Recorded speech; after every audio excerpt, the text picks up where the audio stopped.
오늘 말씀은 창세기 16장 6절에서 14절 말씀입니다. 제가 지금 이거 하다가 생각났네요. 주보를 안 만들어 왔군요, 제가. 이것도 온라인 리뷰에 계속 익숙해져서 종이로 뽑는 주보를 만들어야 된다는 생각을 깜빡하고 있었어요. 지금 이거 읽다가 주보 참고하세요라는 말을 하려고 딱 했는데 주보가 없네. 아이고야, 죄송합니다. 제가 다음 주에는 실수하지 않겠습니다. 아무튼 성경책 보셔도 되고 자막 보셔도 됩니다. 창세기 16장 6절에서 14절 말씀 함께 읽도록 하겠습니다. 같이 읽을게요. 현장에서 계신 분도 같이 읽겠습니다. 시작. 아브라함이 사레에게 이르되 당신의 여종은 당신의 수중에 있으니 당신의 눈에 좋을 대로 그에게 행하라. 아멘. 사레가 하갈을 학대하였더니 하갈이 사레 앞에서 도망하였더라. 여호와의 사자가 광야의 샘물 곁 곧 술길 샘 곁에서 그를 만나 이르되 사레의 여종 하갈아 내가 어디서 왔으며 어디로 가느냐. 그가 이르되 나는 내 여주인 사레를 피하여 도망하나이다. 여호와의 사자가 그에게 이르되 내 여주인에게로 돌아가서 그 수하에 복종하라. 여호와의 사자가 또 그에게 이르되 내가 네 씨를 크게 번성하여 그 수가 많아 셀 수 없게 하리라. 여호와의 사자가 또 그에게 이르되 내가 임신하였은즉 아들을 낳으리니 그의 이름을 이스마엘이라 하라. 그는 여호와께서 내 고통을 들으셨음이라. 그가 사람 중에서 들나귀 같이 되리니 그의 손이 모든 사람을 치겠고 모든 사람의 손이 그를 칠지며 그가 모든 형제와 대항해서 살리라 하니라. 하갈이 자기에게 이르신 여호와의 이름을 나를 살피시는 하나님이라 하였으니 이는 내가 어떻게 여기서 나를 살피시는 하나님을 배웠는고 함이라. 이러므로 그 샘을 부엘라 헤로이라 부렸으며 그것은 가데스와 베레 사이에 있더라. 아멘. 오늘 말씀 제목은요, 여기 읽는 중에 나왔죠. 나를 살피시는 하나님. 오늘 말씀 제목입니다. 본문은 이스마엘의 출생에 관련된 말씀이고요. 조금 더 정확하게는 이스마엘의 어머니 되는 하갈에 대한 말씀입니다. 하갈 하면 어떤 이미지, 무엇이 연상되세요? 여기도 쭉 나오지만 사라의 종이에요. 사라의 여종. 그리고 이 여인의 출신은 어딜까요? 가나안 출신일까요? 아니, 이집트 사람이에요. 이집트 출신의 사람이에요. 또 보면 나오지만 이스마엘의 어머니이기도 합니다. 근데 또 이게 불순종과 불신의 어떤 결과물처럼 느껴지기도 하고 뭔가 불화와 질투와 뭔가 그런 거하고 모두 막 이렇게 얽혀져 있는 사람으로 생각됩니다. 생각해보면 이 하갈의 어떤 운명 또 이스마엘의 태어나는 것 사실은 전적으로 하갈의 잘못이라기보다는요, 하나님은 온전히 신뢰하지 못한 사라와 아브라함의 잘못이죠. 잘못된 선택이고 그 결과로서의 어떤 불행을 어떻게 보면 이 하갈이 떠안게 된 겁니다. 그래서 어떻게 보면 피해자일 수도 있겠다는 생각도 들었어요. 물론 이제 오늘 본문 이제 전후로 해서 보면 또 나중에 이제 이삭이 태어나고 또 그 주변으로 상황을 보면 여러 가지 다툼이 있었어요. 특히 이제 자녀로 인한 여러 가지 다툼이 있었던 것이 사실입니다. 그래서 나중에는 결과적으로 이제 쫓겨나죠. 이제 지금은 가출한 거고요. 나중에는 이제 따로 살게 됩니다. 나가서 살게 됩니다. 또 이제 신약에서도요, 이 하갈을 언급했던 사람이 있어요. 누구냐면 바울이 몇 번을 언급했어요. 특히 갈라디아서에서 조금 더 중점적으로 이 하갈과 사라를 이렇게 대조하면서 비교하면서 사라를 통해서 낳은 자식 이삭은 약속의 자녀이지만 하갈을 통해서 낳은 자식인 아들인 이스마엘은 육체를 따라 난 사람. 어떻게 보면 사람의 생각, 사람의 방법으로 태어난 자다. 그리고 종의 자녀다. 그런 어떤 것들을 가지고 비교하기도 해요. 근데 오늘은요, 그런 측면이 아니라 이 나를 살피시는 하나님이라는 그 하나님을 만난 이 하갈의 이야기를 좀 살펴보고 싶은 겁니다. 아까도 말씀드리면 하갈은요 사라의 여종이에요. 그리고 오늘 이제 16장 본문을 가는데 16장 처음 시작하면서 뭐라고 이 하갈을 얘기하냐면 이집트 사람이다, 애굽 사람이다, 애굽에서 온 여종이라고 얘기해요. 그러면 애굽 출신의 이집트 출신의 이 여성을 어떻게 사라가 여종으로 삼게 되었을까라는 생각이 들죠. 근데 이집트 출신이라는 것을 이렇게 추론해서 따져보자면 사라와 아브라함이 이집트에 갔었던 적이 있어요. 잠깐이라 좀 머물렀던 적이 있어요. 그게 언제 나오냐면 창세기 12장에 나와요. 하나님의 말씀을 따라서 아브라함과 사라가 그리고 조카 롯까지 함께 하란을 떠나서 이 가나안 땅으로 와요. 정착해 있었어요. 근데 거기에 기근이 찾아오니까 기근을 이기지 못하고 어떻게 해요? 남쪽으로 가다가 이집트까지 기근을 피해서 가게 됩니다. 근데 거기서 사건이 생기죠. 아브라함이 사라를 되게 아끼는데 아브라함의 눈에 보기, 아니 그 다른 사람들 눈에 보기에는 사라가 대단히 아리따운 여인이었던 것 같아요. 그래서 사라를 두고 내 누이라고 하자. 너하고 누가 물어보면 나 누이라고 하자. 왜? 아내라고 하면 이 아내를 빼앗기 위해서 남편이 아브라함을 죽일 수 있으니까. 동생이라고 하면 죽이지는 않을 테니까. 근데 실제로 그 일이 일어난 거예요. 놀랍게도 이 사라의 외모가 얼마나 뛰어났으면 이집트 제일 높은 곳에 있는 파라오의 귀까지 들려가지고 구운 걸로 이 사라를 데리고 오라고 한 거예요. 그래서 너무 이뻐. 아내 삼아야겠다. 아브라함이 거절을 못해. 이거 파라오니까 권력과 그 모든 것이 다 이집트에서 집중되어 있는 파라오니까 지참금을 어마어마하게 아브라함에 준 것 같아요. 그러나 그 순간에 아무것도 얘기하지 않습니다. 아내라고 얘기하지 않아요. 그래서 바로의 궁에 가고 어려움을 겪게 되는 순간이 있었어요. 그런데 하나님께서 오히려 이집트 파라오의 집안에 여러 가지 재앙을 내리시면서 그것을 막으세요. 그리고 가르쳐 주세요. 어찌해서 아브라함의 아내를 데리고 왔느냐. 그래 놀래가지고 바로가 아브라함 부르죠. 야, 너 도대체 말을 안 했어. 그러면서 줬던 지참금 다 같이 그냥 가지라고 하고 사라도 돌려보내고 또 우리를 축복하라고 얘기하면서 돌려보내고 그런 과정이 있었어요. 그때 아마 사라에게 바로가 붙여줬던 여종이 몸종으로 붙여줬던 여종이 아마 하갈이 아닌가 싶어요. 가능성이 가장 커요. 그때부터 10년 동안을 아브라함 가족 안에 여종으로서 사라를 섬기는 여종으로 있었던 거예요. 아까도 말씀드렸지만 하갈이 아브라함 자신의 이 여주인의 남편인 아브라함하고 결혼을 하겠다, 아브라함의 아내가 되어야겠다, 아브라함의 아이를 가져야겠다라는 생각은 꿈에도 꾸지 않았어요. 적극적으로 자기가 뭘 하겠다고 했던 적이 없어요. 누가 생각한 건 누구의 아이디어냐? 사라의 아이디어예요. 사라가. 하나님께서 아브라함에게 여러 번 약속하시면서 이 땅, 너가 받는 이 모든 땅, 사방을 살펴라, 동서남북을 살펴봐. 이 다 모든 땅을 다 너에게 줄 것이고 너의 씨가, 너의 자손이 바다의 모래처럼 많아질 거다라고 그 약속을 거듭하시지만 눈에 보이는 건 없는 거예요. 자녀가 없어.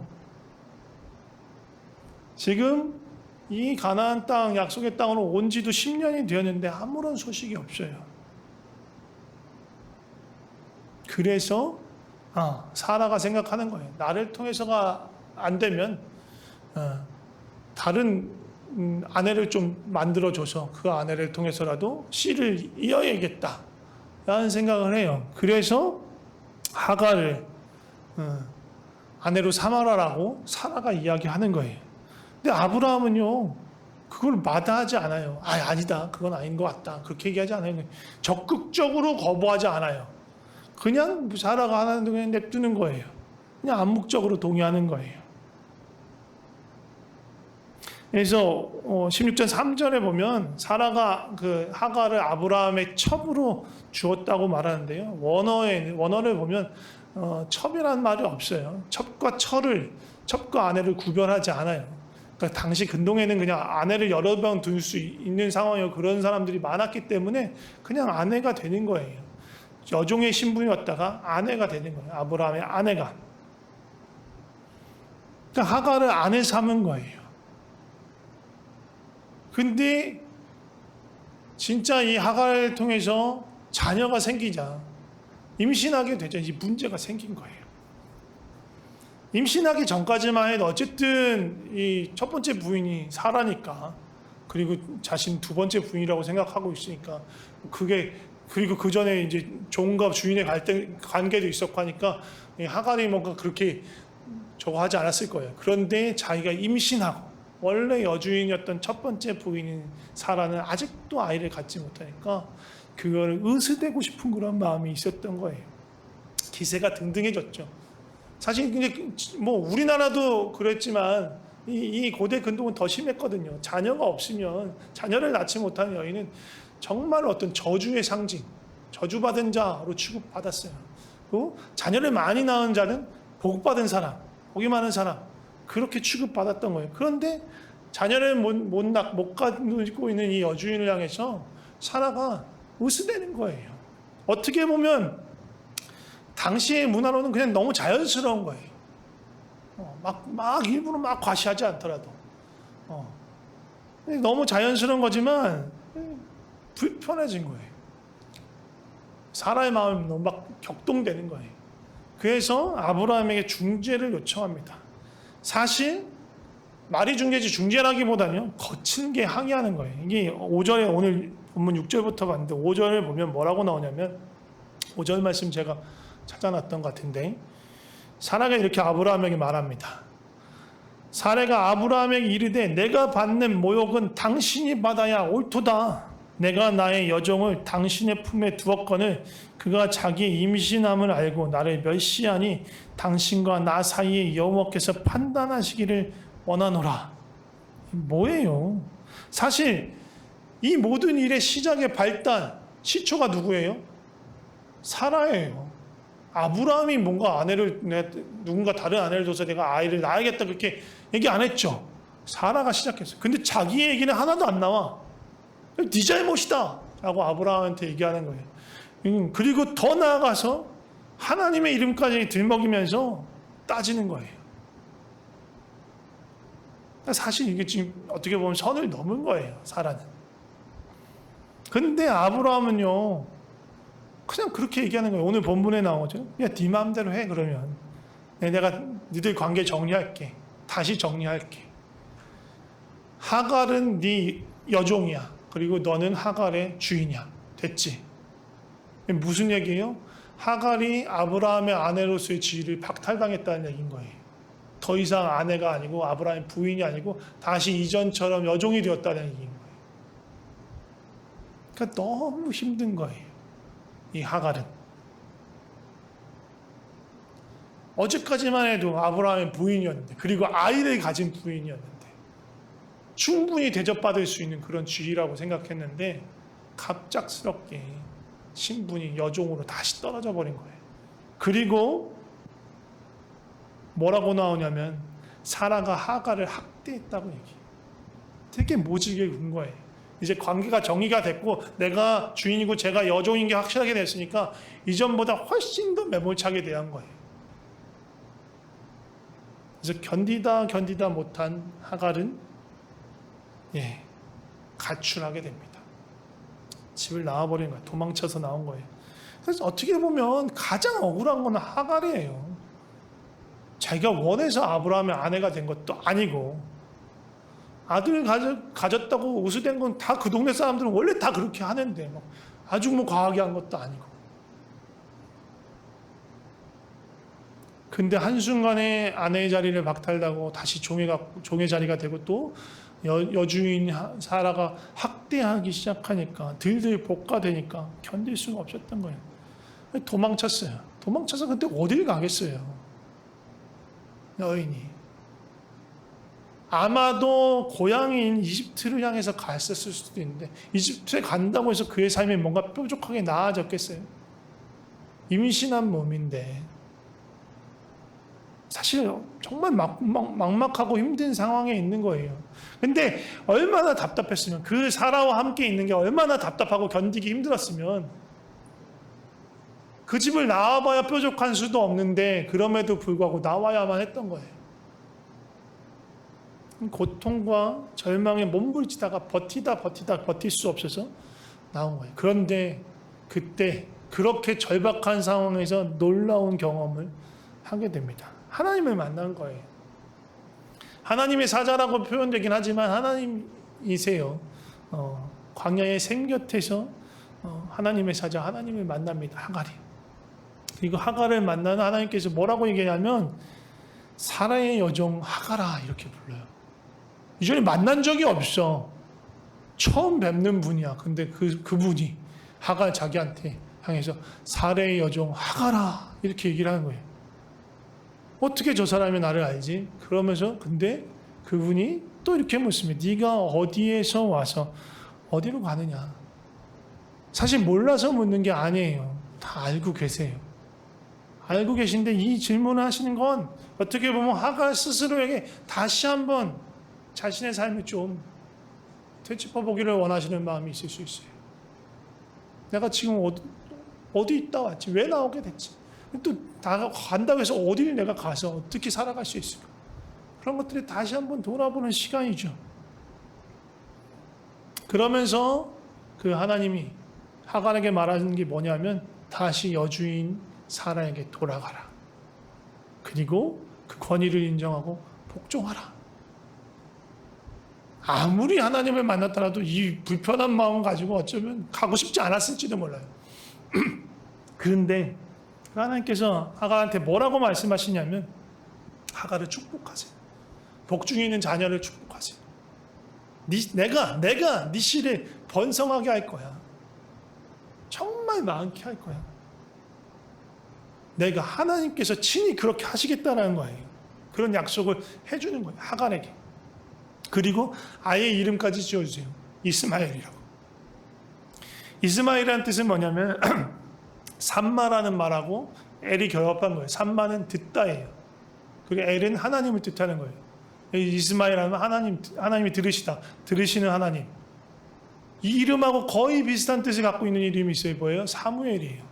똑같은 거예요. 그것도 삼마에서 사무가 나오고 그 뒤에 엘 붙은 거예요. 하나님이 들으신 하나님. 사무엘이라는 이름과 이스마엘이라는 이름은 거의 비슷한 거예요. 여호수아와 예수, 호세아가 같은 이름인 것처럼 비슷한 뜻을 가진 이름인 것처럼 그런 이름인 거예요. 하나님이 들으신다. 하나님께서 고통 중에 있는 그 하갈의 신음과 그 탄식을 들으셨다는 얘기예요. 하나님은요, 고통 가운데 있는 사람, 정말 괴로운 가운데 있는 사람들을 늘 유심히 지켜보시는 분이세요. 이렇게 높은 데 떵떵거리고 잘 사는 사람에 별로 관심이 없으세요. 원래 대부분의 근동 이방의 신들은요, 어떤 권력자들의 등에 있는 신들이에요. 권력자들이 나 신의 아들이다 그러면서 자신의 신에 속했던 것들을 드러내고 자신의 권력을 강화하는 데 사용되는 게 이방의 신들이에요. 그런데 하나님은 낮은 자의 하나님이세요. 천한 자의 하나님이세요. 고통 가운데 있는 자의 하나님이세요. 그래서 정말 연약한 자, 종의 신분, 이집트 태생의 여인, 고통 가운데 학대받는 이 여인에게 찾아오신 것입니다. 하갈은요, 지금 자신이랑 대화하고 있는 이 존재가 이제 하나님이란 걸 알게 된 거예요. 그래서 그 하나님을 향해서 명명하여서 나를 살피신 하나님이라고 부른 거예요.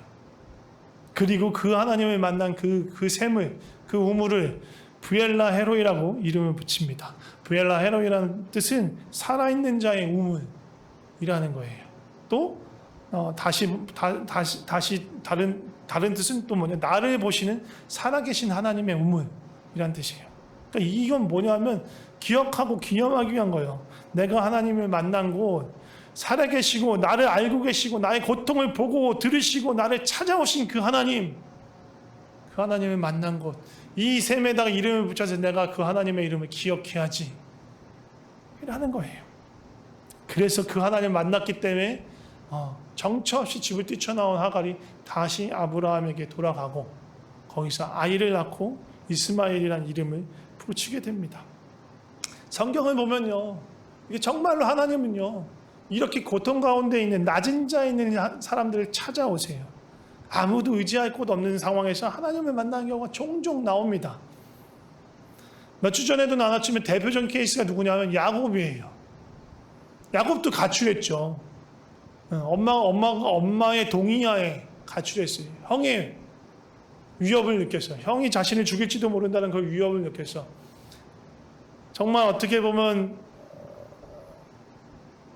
아빠와 할아버지가 대대로 머물렀던 그 땅을 떠나서 바단 아람이라는 곳으로 전혀 가보지 못했던 곳으로 도망쳐야 했던 거예요. 두려움이 있었고 불안이 있었고 공포가 있고 고통이 있었을 때 그때 하나님이 야곱을 찾아오세요. 어디서 찾아오십니까? 베델에서. 그 전에 베델은 원래 베델이라는 이름이 있지 않았어요. 루스라는 이름이었는데 아브라함이 베델, 지금 브엘라 헤로이라는 이름을 붙였던 것처럼 베델이라는 이름을 붙인 거예요. 베델은 뭐예요? 하나님의 집이란 뜻이에요. 야곱이 거기서 하나님을 만났기 때문에 여기가 하나님의 집이다 라고 이름을 붙인 겁니다. 또 모세도 생각해 보세요. 모세는 하나님 어디서 만났습니까? 물론 늘 회막에서 만나고 또 시내산에서 만났는데 그거 말고 가장 처음 모세가 하나님을 만났을 때 어디서 만났어요? 미디안 광야에서 40년 동안 그냥 아무도 없는 데서 양만 치고 있었을 때 모든 꿈과 모든 희망을 다 잃어버리고 심지어 하도 사람을 못 만나니까 말조차 어눌해진 그런 상황이 됐을 때 아무런 소망이 없을 때 하나님이 모세에게 나타났습니다.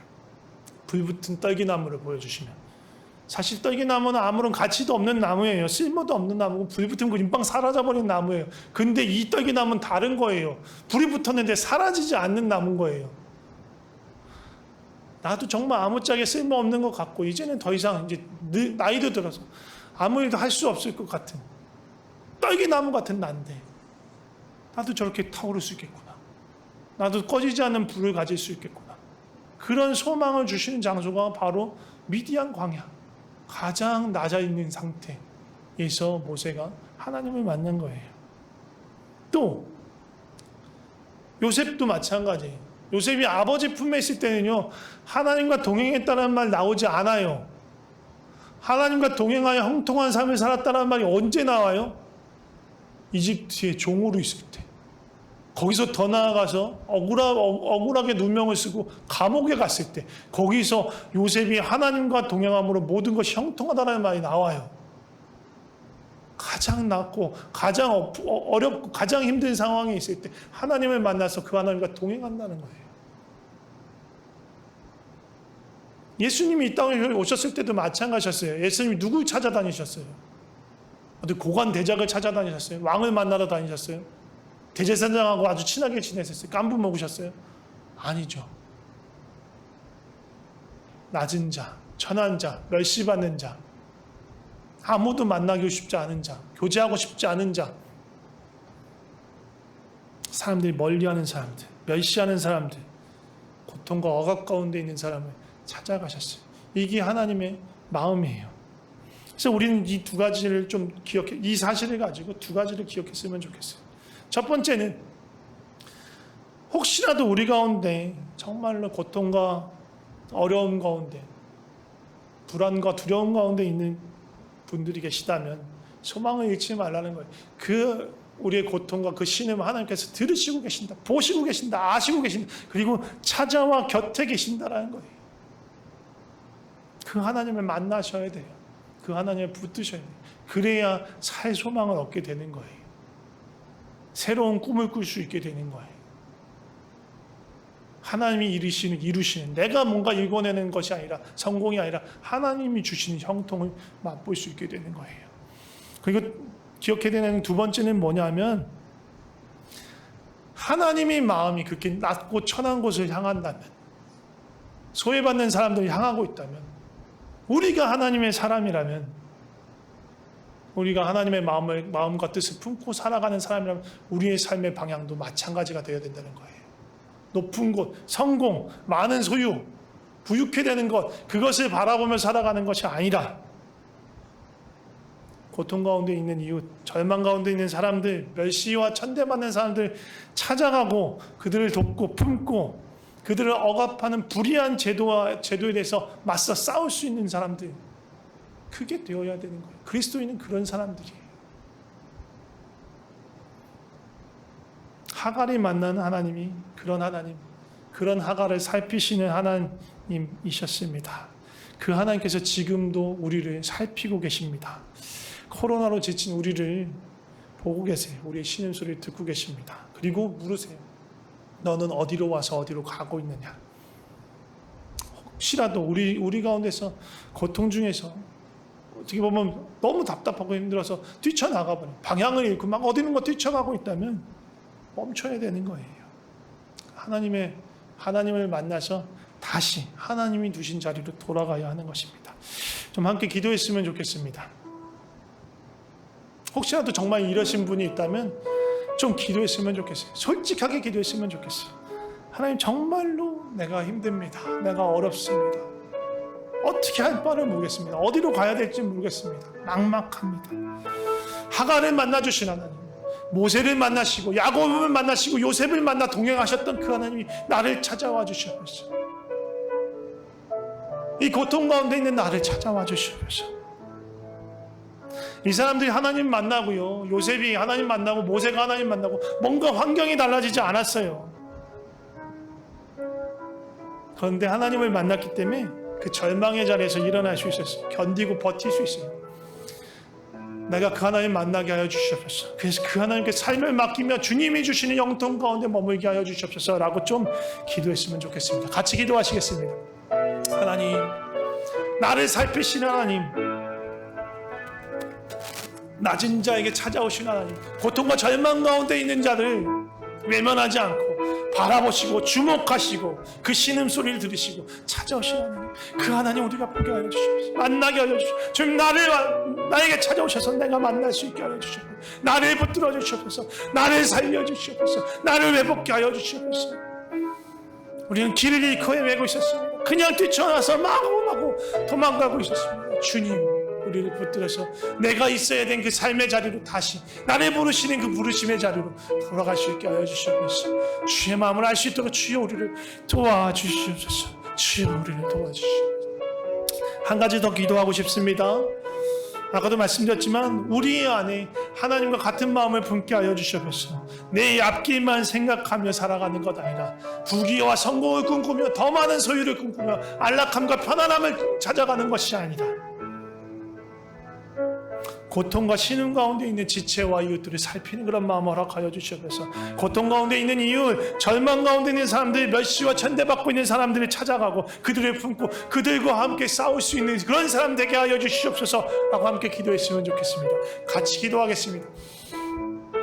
하나님, 하나님의 마음은 그 두 눈은 늘 약한 자, 고통 가운데 있는 자, 정말로 억압받고 힘들어하는 자를 향해서 아버지 늘 그들에게 관심을 갖고 고아와 과부와 객을 향해서 마음을 품고 정말로 아무것도 의지할 수 없는 그들을 향한 긍휼과 애통함을 갖고 있습니다. 주님, 우리가 그 같은 긍휼 마음, 그 애통하는 마음, 그래서 그들의 편이 되실 수 있는 그런 마음을 우리에게 허락하여 주시옵소서. 주여, 우리만 잘 먹고 잘 사는 것이 우리의 삶의 목표가 되지 않게 하여 주시옵소서. 주님이 원하듯이 주의 마음을 품고 낮은 곳으로 향하는 그 마음 우리에게 허락하여 주시옵소서. 예수 그리스도가 그래서 높고 높은 그 보좌를 버리시고 이 낮고 낮은 땅 가운데 오셔서 정말로 저주받는 그 십자가에 오르셨던 것처럼 우리도 그러한 삶, 십자가의 길을 가는 삶 살아갈 수 있도록 주여 우리를 붙들어 주시옵소서. 제가 기도하겠습니다. 하나님 아버지, 감사합니다. 아무것도 아닌 우리, 연약한 우리, 선한 일에 그렇게 잘하지도 않고 악한 것에 여전히 쉽게 흔들리는 우리를 사랑해 주셔서 감사합니다. 끝까지 사랑해 주셔서 감사합니다. 고통 가운데 신음하고 모두에게 외면당한 것 같고 정말 아무도 나 편이 없는 것 같은 그때에도 주님은 우리의 마음을 살피시고 우리의 신음소리를 들으시고 우리에게 귀 기울이시고 우리를 보아주시고 우리에게 오시는 주님이십니다. 주님, 우리의 눈을 떠서 그렇게 우리를 살피시고 우리 곁에 계신 그 주님을 볼 수 있게 하여 주시옵소서. 주님, 특별히 지치고 힘들고 답답하고 막막한 가운데 있는 우리 지체들을 주님 살펴주시옵소서. 여전히 주님께서 그들과 함께한다. 그들의 삶에 다 보시고 아시고 함께 계신다는 것을 알 수 있게 하여 주시옵소서. 주님을 볼 수 있는 그 눈 열어주시고 주의 음성을 들을 수 있도록 그 귀를 열어주시옵소서. 또한 우리의 삶의 방향이 우리의 안락한 삶과 풍요롭고 부유한 삶을 쫓아가는 것이 아니라 그렇게 높은 곳을 향해서 달려가는 것이 아니라 주님이 그러하셨듯이 낮은 곳으로, 낮고 천한 곳으로 소외와 고통 가운데 있는 자들에게 찾아가게 하여 주시옵소서. 절망 가운데 있는 이웃들을 품고 돕는 자가 되게 하옵소서. 주님, 우리 삶을 주님께 맡깁니다. 우리를 통해서 주님의 향기가, 주님의 생명이 드러나게 하여 주시옵소서. 예수님의 이름으로 기도드립니다. 아멘.